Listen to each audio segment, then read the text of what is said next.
만약 차트에 딱 하나의 지표만 설정할 수 있다면 우리 부자씨는 어떤 걸 선택하시겠어요? 저는 고민할 것도 없이 바로 이동평균선을 선택할 겁니다. 왜냐? 이동평균선은 모든 보조지표의 조상님뻘이거든요. 오늘은 복잡한 보조지표 지옥에서 빠져나오게 해줄 차트의 왕, 바로 이동평균선에 대해서 쉽게 그리고 실전 중심으로 알려드릴게요. 한마디로 말해서 이동평균선은 이 모든 보조지표의 대왕, 제대로 이해하면 나머지 지표는 보너스일 뿐이다, 이 말씀입니다. 누구는 이게 좋다더라, 이 지표가 진짜 잘 들어맞는다더라. 그런데 또 다른 누구는 MACD, RSI, 볼린저 밴드, 이게 대세다, 이렇게 말하죠. 이렇게 수많은 지표들 앞에서 도대체 뭘 봐야 할지 머릿속은 이미 지표가 덕지덕지 복잡한 짬뽕, 미로나 마찬가지죠. 오히려 이렇게 수많은 지표들을 다 설정해두고 켜두면 우리가 제일 주의 깊게 봐야 할 이 캔들조차도 보기가 힘듭니다. 그래서 이지하고 지혜롭게 알려드릴 이지혜가 왔죠. 여러분의 차트를 한 방에 정리해주고 도와줄 그 나침반, 바로 이동평균선, 이거 하나면 됩니다. 대부분의 보조지표들은 바로 이 이동평균선, 여기에서 파생되거든요. 원조 중에 원조는 이평선이라 이거죠. 우리 부자씨가 설정하실 때도 이렇게 MA 크로스를 켜고 5일, 10일, 그리고 20일, 60일, 120일, 240일 이렇게 설정해 두시면 편합니다. 색깔도 분파, 노초, 회, 갈 이렇게 설정해 두시고요. 대중적으로 이렇게 쓰기 때문에 그래요. 그래서 다른 사람의 차트를 봐도 이렇게 있을 때 이건 5일선, 10일선 이렇게 바로바로 알 수가 있거든요. 모든 곳에 적용이 가능하기 때문에 이동평균선 한 번만 잘 알아두시면 언제든 써먹을 수 있습니다. 대체 어떻게 이동평균선 하나로 차트를 끝낼 수 있을까요? 이동평균선이 무엇인지부터 알아야겠죠? 무빙 에버리지여서 MA 이렇게도 부릅니다. 그래서 아까 차트에서도 MA 크로스 이렇게 검색해서 설정해 두시면 되는 거고요. 제일 단기인 5일 이동평균선은 최근 5일간의 종가를 합계한 겁니다. 만약에 여기 5일치의 이동평균 값을 찾는다면 양봉의 종가는 상단, 음봉의 종가는 하단이죠.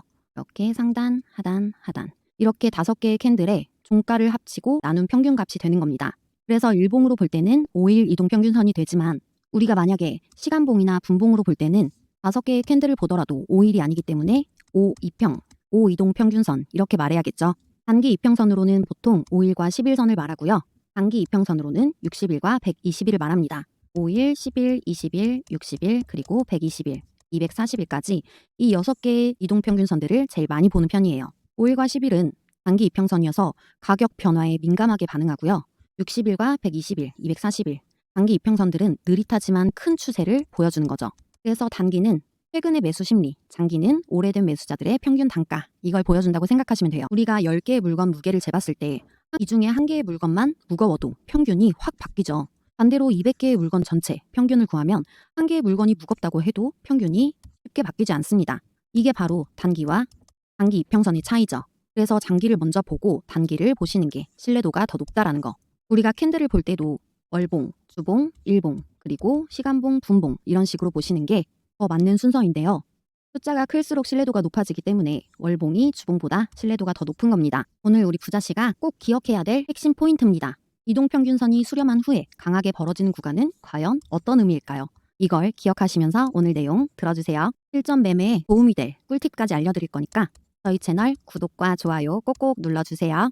이동평균선을 단순한 선이 아니라 시장에 참여하고 있는 투자자들의 평균 매수 단가라고 한번 생각해보세요. 캔들이 이동평균선보다 아래에 있다면 이건 지금 가격이 사람들이 평균적으로 매수한 가격보다 낮다라는 거죠. 그래서 대부분의 사람들이 손실을 보고 있는 상태라는 겁니다. 그럼 손실을 보고 있으니까 보통 본전만 오면 팔자 이런 생각을 많이 하죠. 그래서 캔들이 올라오면서 가격이 올라오고 본전에 닿으면 본전 왔다 이러면서 매도 물량이 터집니다. 그러면서 가격은 더 하락을 하는 거죠. 이렇게 이동평균선이 저항선 역할을 하는 겁니다. 제가 이전 영상에서도 지지와 저항에 대해서 많이 알려드렸죠. 지지와 저항을 아셔야지 수익의 길로 가실 수가 있습니다. 자꾸 캔들이 이동평균선을 뚫지 못하고 맞고 내려온다면 저항 구간이어서 이기지 못하고 다시 하락을 하는 거죠. 내가 산 물건이 1,000원이었는데 만약에 900원으로 떨어졌어요. 그렇다면 마음이 어떨까요? 대부분 손해를 보는 상황이기 때문에 안 팔고 기다렸다가 다시 1,000원이 오면 본전에라도 팔아야겠다 이러면서 매도 물량을 다 던집니다. 이러면서 다 팔고 나가기 때문에 매도 물량이 폭탄처럼 쏟아지는 거죠. 그러면서 가격은 더 떨어지는 겁니다. 800원, 700원, 600원 이렇게 점점 떨어지는 거죠. 이렇게 평균 값이 중요하기 때문에 제가 지금 계속 말씀드리는 이동평균선도 중요한 선이라는 거예요. 그럼 캔들이 이평선 위에 있을 때는요. 이때는 바로 이동평균선이 지지선 역할을 해주는 겁니다. 지금의 가격이 평균 매수 단가보다 높다라는 거죠. 그래서 대부분들이 수익을 보고 있으니까 여유로운 심리 상태입니다. 가격이 내려와서 이평선에 닿더라도 지금 수익이 나고 있으니까 다시 올라가겠지? 이렇게 생각을 하고 더 싸게 사려고 매수 물량이 들어옵니다. 그래서 가격은 다시 올라가는 거죠. 그래서 이때 지지를 받고 올라가는 겁니다. 그래서 단순한 선이 아니라 사람들의 감정이 담긴 심리선이고 매수와 매도의 균형점을 이루는 수급선이 되는 거고 차트에 캔들이 담고 있는 모든 가격에 기록이 되는 거죠. 차트를 만드는 건 단순한 숫자가 아니에요. 나와 똑같은 사람, 그 사람들이 만든 탐욕과 두려움, 욕망, 후회, 모든 감정이 녹아있는 심리선이나 마찬가지인 거죠. 그리고 그 평균과 중심에 있는 게 바로 이동평균선이라는 거예요. 이제는 보조지표 다 필요 없습니다. 이평선 하나만 제대로 이해해도 우리 부자씨의 차트 해석력은 완전히 달라질 거니까요. 이 이동평균선을 통해서 우리는 추세를 알 수가 있어요. 단기 추세는 단기 이평선으로, 장기 추세는 장기 이평선으로, 그리고 추세의 변화와 신호 강도까지 알 수가 있습니다. 가장 기본적인 해석 방법은 이거예요. 가격선, 캔들과 이평선이 어디에 있는지, 이동평균선 위에 캔들이 있으면 이건 상승 신호, 이렇게 해석을 하고요. 이동평균선보다 캔들이 아래에 있을 때는 하락 신호로 해석하는 경향이 큽니다. 그리고 이평선의 기울기 확인은 우상향할 때는 상승 추세, 우하향할 때는 하락 추세, 이때는 롱이고 이때는 숏인 거 아시겠죠? 그리고 이평선 간의 거리, 이격이라고도 합니다. 이게 넓을수록 추세가 강하다고 말해요. 그리고 좁아지면 추세 약화를 의미하는 거죠. 여기 실제 차트로 보여드리면요. 비트코인 일봉 차트입니다. 여기에서는 이동평균선들이 모여있죠. 그러면서 추세가 약화되고 횡보하는 흐름을 보입니다. 그런데 여기서부터 보세요. 이동평균선들 간의 이격이 크게 벌어져 있는 상태죠. 그래서 추세가 강한 상태. 그러다가 이동평균선들의 이격이 다시 모이면서 추세가 약화되는 모습을 보였죠. 그럼 이제 이동평균선은 어느 정도 아셨을 것 같으니까 다음 중요한 점, 바로 이동평균선들이 어떻게 있느냐. 이게 중요합니다. 분홍색 5일, 파란색 10일, 노란색 20일, 초록색 60일, 회색 120일, 갈색 240일 이렇게 순서대로 나열되어 있는 이 상태, 이게 바로 정배열 상태라고 합니다. 단기 이평선이 가장 위에 있고 중기 이평선이 중간에, 장기 이평선이 아래에 차곡차곡 예쁘게 쌓여있죠. 마치 키 순서대로 줄을 선 것처럼 질서정연한데 이때는 단기 투자자부터 장기 투자자까지 모두가 수익을 보고 있는 상태이기 때문에 굳이 할 이유가 없어요. 그래서 상승 추세가 계속될 가능성이 높다, 이렇게 볼 수가 있는 겁니다. 실제로도 이렇게 정배열 상태일 때 상승 추세가 강하게 나타났죠. 이때도 마찬가지입니다. 이동평균선들이 다 모여서 힘을 응축하고 에너지를 모으고 있는 상태죠. 이격이 좋기 때문에 힘을 모았다가 이제 발산하는 단계, 추세 전환의 단계가 온 겁니다. 그 뒤에 그때까지 5일, 10일, 20일, 60일, 120일, 240일 정배열 상태로 나열이 되면서 쭉 상승하는 흐름을 보여줬죠. 이렇게 이평들이 모였다가 정배열 상태로 확산하는 이런 상태가 큰 수익을 가져가기가 좋은 상태입니다. 이때는 무조건 롱으로 가셔야겠죠. 비트코인 차트에서 또 볼게요. 5일, 10일, 20일, 60일, 120일, 240일. 지금은 어떤 상태일까요? 정배열의 반대, 바로 역배열 상태입니다. 정배열과는 반대로 장기 이평선이 제일 위에 있고 이게 중기 이평선, 단기 이평선이 제일 아래 있죠. 이렇게 거꾸로 쌓여있는 상태, 마치 거꾸로 매달린 박쥐처럼 불안정한 상태이기 때문에 이때는 단기 투자자도 장기 투자자도 모두가 손실을 보고 있을 가능성이 큽니다. 그래서 이제라도 탈출해야 돼, 이런 심리가 강해지면서 매도세가 강해지는 시점인 거죠. 그래서 하락 추세가 지속될 가능성이 매우 크다. 곤두박질 치겠구나, 이렇게 생각하시고 이때는 숏으로 들어가셔야겠죠. 그래야만 수익을 보실 수가 있는 겁니다. 그래서 정배열일 때는 롱으로, 역배열일 때는 숏으로 수익을 보시면 된다라는 거. 그래서 차트에 캔들이 없더라도 이동평균선들의 배열만 보고서도 지금이 상승 추세인지 하락 추세인지 알 수가 있는 거죠. 여러분도 알 수 있겠죠? 정배열일 때는 상승, 역배열일 때는 하락. 그 다음으로 알려드릴 거 바로 크로스. 골든 크로스냐 데드 크로스냐, 이것이 문제로다. 골든 크로스는 단기 이평선을 단기 이평선이 아래에서 위로 뚫는 이런 형태가 나타나기 때문에 매수세가 강력하다는 의미, 그리고 상승으로 간다는 의미, 그래서 바로 골든 크로스라고 합니다. 마치 십자가처럼 단기 이평선이 묵직한 장기 이평선을 아래에서 위로 뚫고 올라가기 때문이죠. 단기 보유자들의 매도 압력마저 뚫고 올라갈 정도로 최근의 매수세가 강하다는 증거거든요. 이 골든 크로스는 이평선들 간의 크로스도 골든 크로스로 볼 수 있지만 이평선을 뚫는 캔들이 나타났을 때도 골든 크로스라고 볼 수 있습니다. 이렇게 응용까지 해서 보신다면 더 좋겠죠. 그 다음은 데드 크로스. 상승하고 있던 장기 이평선을 랩산 단기 이평선이 위에서 아래로 푹 찔러버리는 섬뜩한 순간. 그래서 강력한 매도 신호로 해석을 할 수가 있는 겁니다. 단기 보유자들의 매수 의지마저 꺾을 정도로 강력한 매도세가 나오고 있다는 거예요. 그래서 십자가 형태를 그리는 비슷한 크로스지만 단기와 단기, 누가 누구를 뚫는지, 단기 이평선이 어느 방향으로 뚫는지가 아주 중요합니다. 여기를 한번 보세요. 갈색은 241선이죠. 241인 단기 이평선을 캔들과 함께 5일선, 11선, 21선 모두 다 뚫고 올라왔습니다. 이게 바로 골든크로스죠. 골든크로스가 나오고 상승 추세 이렇게 보여줬죠. 여기 보시면 골든크로스와 데드크로스 둘 다 있습니다. 여기 241선을 뚫고 올라가는 골든크로스 나오면서 상승 추세 보였고요. 241선을 뚫고 내려가는 데드크로스가 나오면서 계속되는 하락세를 보였죠. 그리고 보통 골든크로스일 때는 정배열 상태가 됩니다. 그리고 역배열 상태일 때는 반대로 데드크로스가 되겠죠. 여기에서는 지지 구간, 여기에서는 저항 구간. 이렇게 상승 추세로 갈 때는 이렇게 된다는 거. 그리고 하락 추세일 때는 이렇게 된다는 거. 기억해 두시고 생각하시면 좀 더 편하실 거예요. 그리고 그 다음 말씀드릴 핵심, 이 부분, 이동평균선들이 어떻게 되어 있는지 좀 보이시나요? 바로 수렴입니다. 이동평균선들이 대각각 벌어져 있다가 다시 한 점으로 모이는 이때, 이렇게 뭉쳐져 있을 때를 수렴이라고 합니다. 이게 무슨 의미냐? 매수세와 매도세가 방향을 정하지 못하고 균형을 이루고 있는 건데요.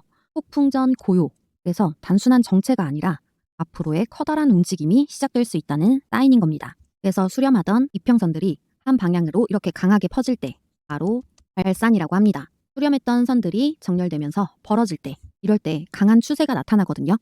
이평선들이 수렴했다가 발산할 때 위로 올라간다면 상승일 거고 아래로 내려갈 때는 하락이겠죠. 이때는 롱, 하락일 땐 숏. 활 시위를 당겼을 때를 생각하시면 더 좋으실 거예요. 팽팽하게 잡고 있던 활 시위를 놓는 순간 추세가 발산이 되면서 에너지를 폭발적으로 방출하는 거죠. 그래서 위를 보고 가는지 아래를 보고 가는지 이 타이밍만 잘 잡으셔도 큰 수익을 드실 수가 있습니다. 그러니까 우리가 주의 깊게 봐야 할 시점은 이평선들이 수렴한 후에 강하게 벌어지는 이 추세 발산 구간을 눈여겨보셔야겠죠?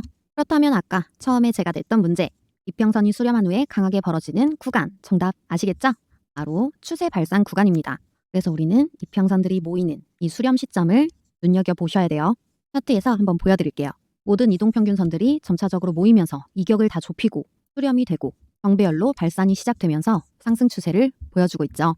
상승 추세 이렇게 쭉 보여주고 있습니다. 무서운 상승 추세죠. 엄청난 상승. 이때부터 이렇게 거의 500% 가까이 상승을 하는 모습을 보여줬습니다. 이때도 이평선들이 모두 수렴하면서 이격을 줄이고 모였다가 정배열로 추세 발산을 하면서 엄청난 상승을 보여줬는데요. 이때 흐름 쭉 보면 상승세 계속 보이죠? 이때까지도 이렇게 상승을 하면서 무려 180% 이렇게 상승을 했습니다. 반대로 캔들이 이평선 아래에 있고 여기서 수렴을 했다가 역배열로 펼쳐질 때 이렇게 계속되는 하락세를 보여줬습니다. 이때부터 여기 저점까지 마이너스 60% 이렇게 강한 추세를 보이기 때문에 이평선들의 수렴과 발산 주의 깊게 보셔야 합니다. 수렴은 준비의 구간이라고 생각하시고 발산은 실행하는 단계라고 생각하시면 좋으실 거예요.